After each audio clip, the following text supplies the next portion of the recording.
Okay, folks, it's your buddy Mike Messier here with Mike's Instant Movie Review. Let's start with Beyonce Renaissance concert film. Okay, so I'll give you the full story because you asked. I did buy a ticket for this thing. I actually bought it for last Saturday. Situation developed where I was not able to attend.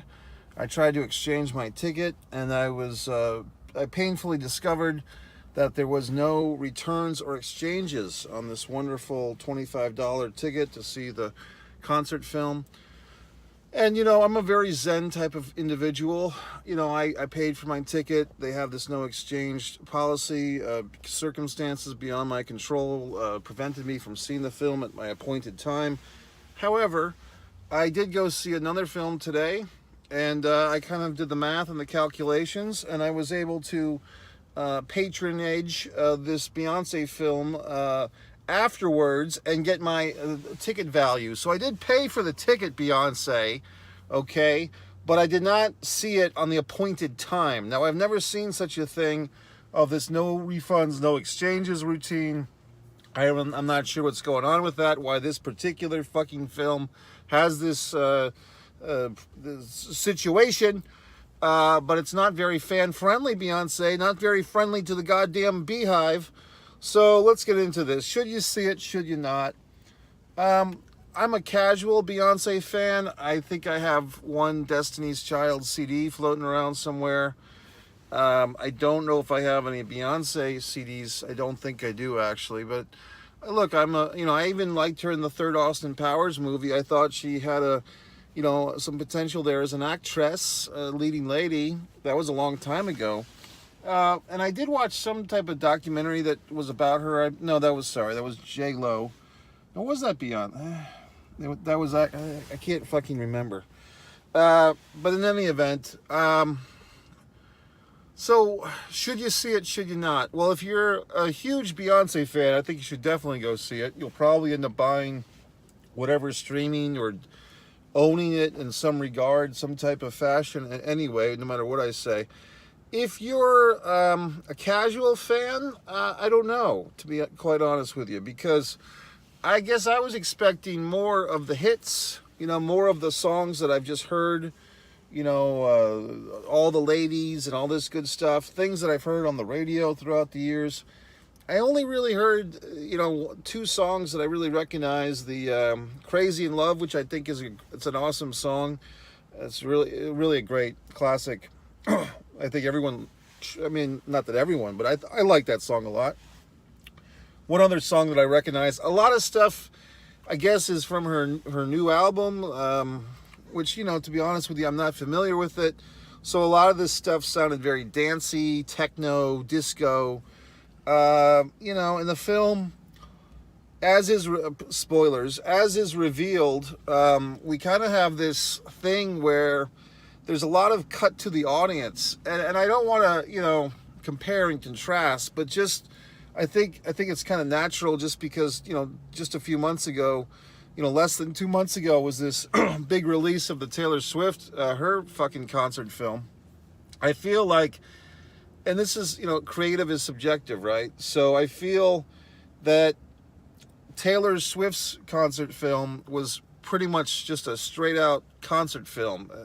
A good deal of it, like it's her talking to the audience, but I think it was all taped at one venue and one night. I believe in I want to, was it Los Angeles or somewhere else that Swift's show was taped. With Beyonce's concert film, I do like the approach that it's taped apparently in many different cities. At least there's many different costumes on stage during the same song, so I'm assuming they ain't run back and forth and just change costumes.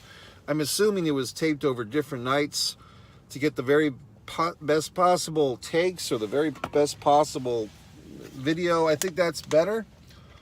So oddly enough, hold on. I feel like if you were to see these shows live and in person, I kind of think that Beyonce would blow Taylor Swift out of the water. If you're a casual fan, like you don't have a favorite going in between the two ladies, I think Beyonce's show is, from what I saw, just my opinion, more spectacular, bigger costumes. And trust me, Taylor's show is awesome too, but I think, you know, Beyonce's got a show here that's really high-end production values.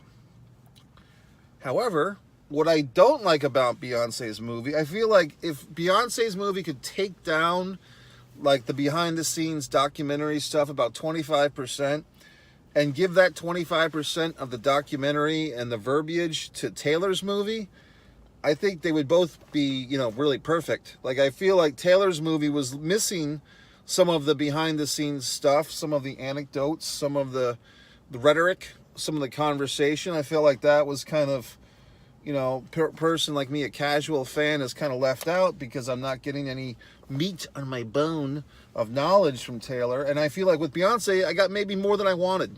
Okay, so I feel like Beyonce, take a little of your fucking behind the scenes stuff, give it to Taylor, and everybody's happy, especially me. Like I said, creative is subjective. It says at the end credits, produced, directed, and written by Beyonce. Well, very good. I do feel, no offense, Beyonce, I'm sure you're watching my review, that, to be quite honest, it's a little self-congratulatory, and that's fine. But that's great for you. I mean, you know, but it does wear thin after 2 hours and 45 minutes of hearing how you've overcome all these obstacles. Everyone does. I mean, one thing that I saw on Twitter, and this movie's been out for at least a week now, someone on Twitter posted something that was like, in response to this movie, it was someone's tweet that said something like, Beyonce asked for an opening shot, you know, a 35 whatever the fuck foot camera shot, and her crew told her that that wasn't doable, and then she said she Googled it and found it.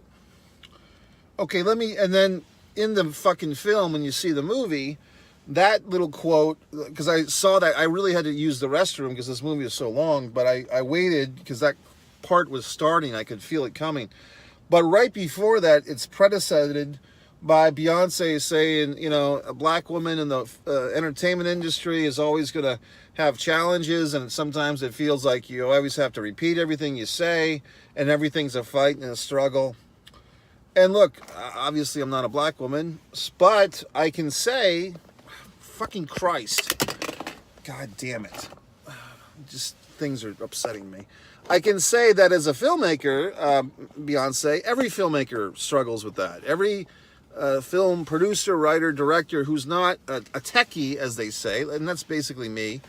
You know, I write, I direct, but I work with friends or people that I can find to work with. Sometimes they're new friends, sometimes they're longtime friends.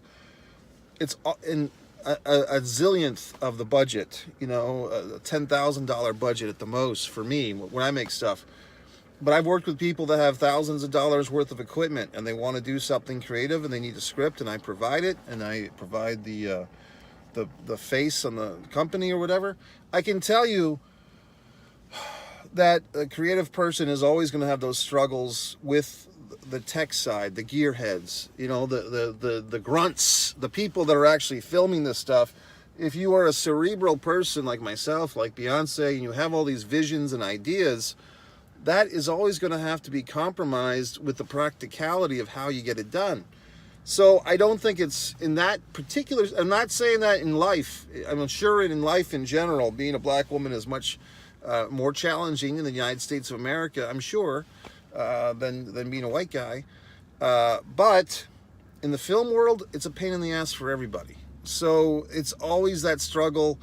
The visionary always has this idea of what they want to get, and whether you have $1,000 budget, a $10 budget, or a $1 million budget, or a $20 million budget, there's always going to be challenges, compromises, sacrifices, shots that you have in your mind that the techie doesn't, the tech person, whether it's the DP or whoever the fuck, they don't see it because maybe it's never been done before.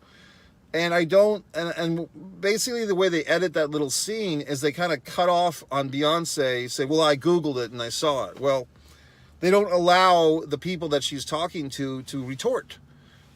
Basically, they probably did say something like, oh, well, maybe blah, blah, blah, blah, blah. Or show us what you found, director, you know? So in this movie, if Beyonce is directing and she's basically shitting on her own crew or shitting on her own relationship with her crew, or to me, that's when you are just blowing up your own ego. Because obviously, if these people, helped you make this movie, or you did make the movie with them, then why are you exposing them as being shitheads? Okay. So anyway, that's just me. When you're basically turning on your own crew, I don't appreciate that. Look, I've been through the goddamned ringer. You can watch Disregard the Vampire Mike Messier documentary, as many of you have already had, and many of you already haven't. But you can see in that documentary, when I had a lead fucking actor quit on me and quit on the production, I didn't make a documentary about his faults as a human being. I made a documentary that showed my own weaknesses as a filmmaker, and I propped other assholes up, and I made myself look like the incompetent one. And why did I do that? For your fucking entertainment, world. So it's, you know what I mean? So I just have a different approach. I'm just more humble. I'm just, more self-analytical, I guess. I'm not throwing my goddamn crew under the bus and lifting myself up. So I stuck with the fucking movie. I was in there for 2 hours and 45 minutes. I was the first person to exit, and you go through the whole goddamn movie, and then it's fade to black, directed by, then it's another little fucking thing. I think it's her husband, Jay-Z, and her having a toast. But as soon as that happened, and we go into the roll credits, I'm out. Because I gave you 2 hours and 45 minutes of my time, Beyonce. I gave you $25. I feel like we're even now. Thanks for the bootylicious. Thanks for everything. I feel like I'm good with Beyonce. And yes, folks, I guess I don't want to go down this rabbit hole. But I think some people, if they see this movie, are going to feel like they're in, Club 54 or whatever the fuck, some type of disco. And there does seem to be a storyline there, which is exposed later on when we meet the interesting Uncle Johnny, who has departed from us, but he was a big inspiration for Beyonce. And I thought that was a nice story. I did feel like, were straight white men represented in this film? Probably not. That's okay. I was in the theater. I'm representing. But I mean, it was fine. I do feel like there was some throwbacks or some flashbacks for me as a viewer to Madonna's film, long time ago, 20, 30 years ago, Truth or Dare, that it seems like both Beyonce and Madonna become like these pseudo mother figures to their backup dancers. And look, I don't want to shit on anybody, but I would, if I were to go see, and I'm not paying money to see these concerts in person, but I kind of think that backup dancers they're like really well loved by the singer, whether it's Madonna or Beyonce or whoever the fuck else. But for the average asshole on the street, they seem like really fucking annoying people, like really dramatic and like theater kids in fucking college, but worse. Just saying. And I don't know, just very self-indulgent and gossipy. I am kind of merging the memory of Madonna's movie with this, because in this one, the backup dancers weren't annoying. They seemed like hardworking people. But I don't know if we need like a 10-minute fucking mini movie about how great they are. I mean, maybe we do. And Beyonce does acknowledge the crew and everything. The crew of the live concert. While she threw the fucking camera people for the movie under the fucking bus, she does acknowledge her crew, which I thought was nice. I do feel like this movie, and I think at the beginning, Beyonce lets us know what's happening. She's like, I don't think people just want to see the concert. They want to see the behind the scenes of the making of the concert. I don't. I really don't. I just want to see the concert. Like, I've been through the process. I've seen how live events happen. I've been on several sides of that situation, and I've also seen several, behind the scenes footages. Like, to me, that's more like behind the scenes DVD bonuses, but we don't have DVDs anymore for the most part. So we're watching like two things at once. We're watching like the construction of the concert and then the concert. For me, personally, this is why I say creative is subjective, I think I would have just preferred a straight out Beyonce concert and really like scaled, like I said, 25% less of this behind the scenes stuff, because I feel like her show kicks ass, in credit to the fucking behind the scenes people and the fucking background dancers and the fucking singers and everybody. I felt like it was a little too much. We're watching baseball and watching Inside Baseball at the same time, okay? And I get it. That was her approach. That's her creative choice, and that's all well and fucking good. And that's why I say this is, creative is subjective. And I will say this, because I needed to see another film before this film in order to get into this film. Like I said, I did purchase my ticket. I just saw it at a different time, a different day, Beyonce. So don't sue me for $25.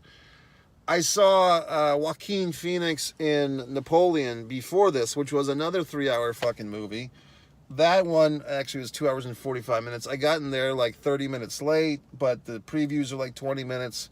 So I will do another review on that. Now, Beyonce, I have respect. I do kind of wish, like I said, not to compare. I'm sure everyone's doing that. Oh, Taylor versus Beyonce. I'm not going to. Well, I will.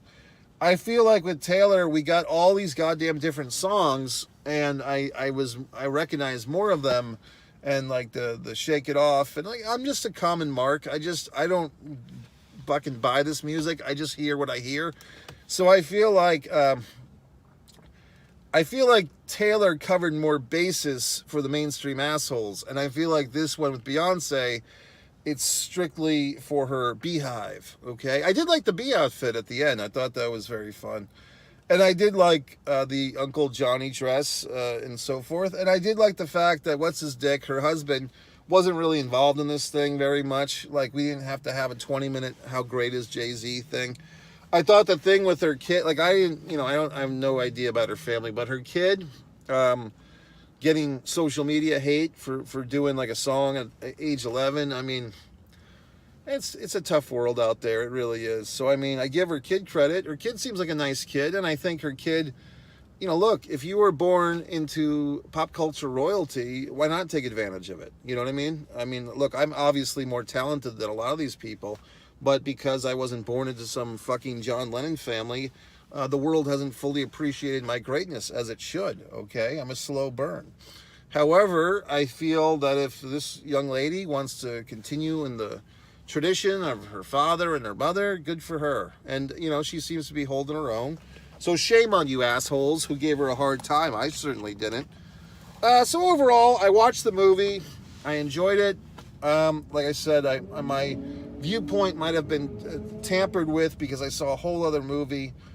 And I've also said this before, as I was moving south from New England to Florida, I felt my blood getting redder with every state, which is, basically a joke, saying that as you move further south, you get more conservative and angry and Republican. And I acknowledge that, okay? Because depending on the fucking day of the week you find me, I'm going to swing one way or the other with my viewpoints and everything.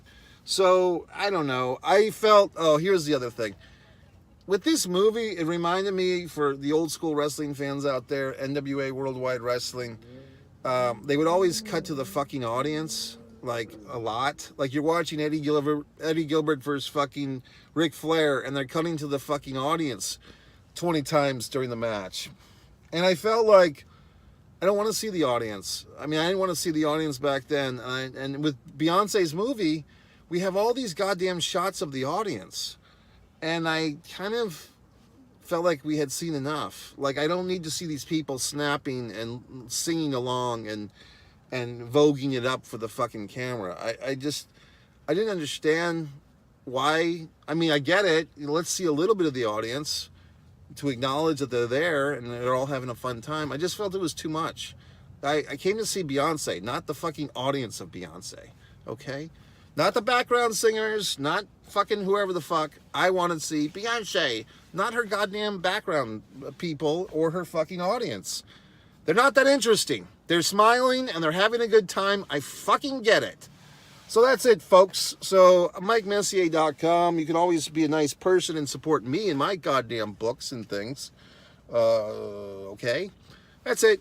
Good job, Beyonce. You're the queen bee. Hail, hail. You made a movie to tell us how great you are.